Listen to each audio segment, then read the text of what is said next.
Today we're going to talk about the new changes, the 2010 changes that the American Heart Association has made to cardiopulmonary resuscitation. 2004 standard for cardiopulmonary resuscitation, or CPR, was that in the order that we provided airway and compressions was ABCs, which means airway, breathing, and circulation.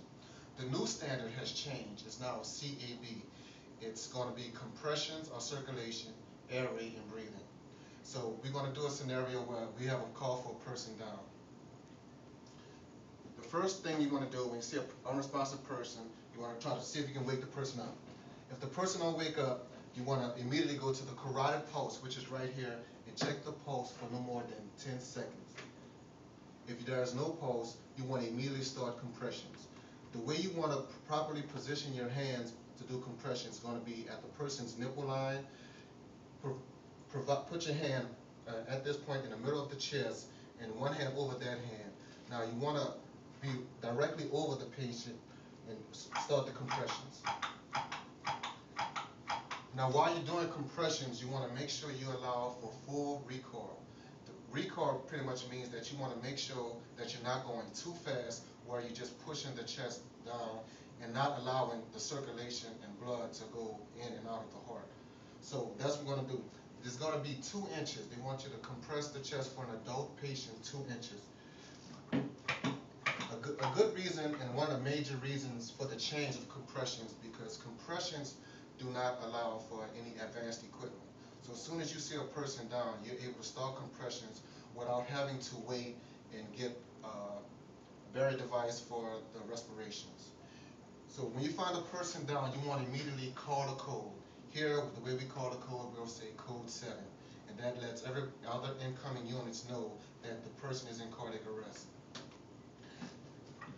As you're providing compressions, your partner is going to get the jump bag and you'll allow him time to get the BVM and connect the BVM to oxygen. And then when he's ready, he'll let you know to go ahead and stop compression so he can provide 2 rescue breaths. Once these 2 rescue breaths are provided,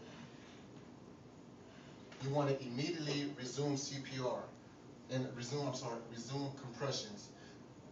American Heart Association want the compressions minimally interrupted. So there's only 3 reasons that compressions should be interrupted. They want you to change position with change rows every 2 minutes or 5 cycles of compressions. The rate of compressions in 1 minute is going to be 100 compressions. So once you get to 100 compressions, 5 cycles, or even 2 minutes, you want to change rows with the compressor and the person providing respirations.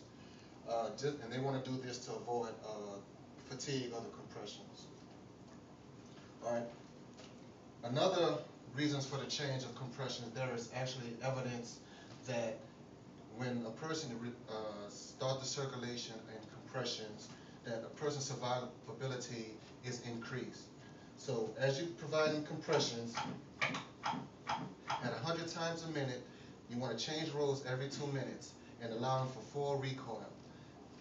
And a good reason that the person that's doing the compression is able to see all the surroundings.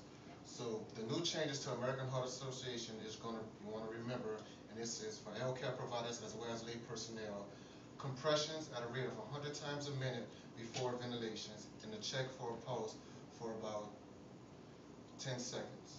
Thank you.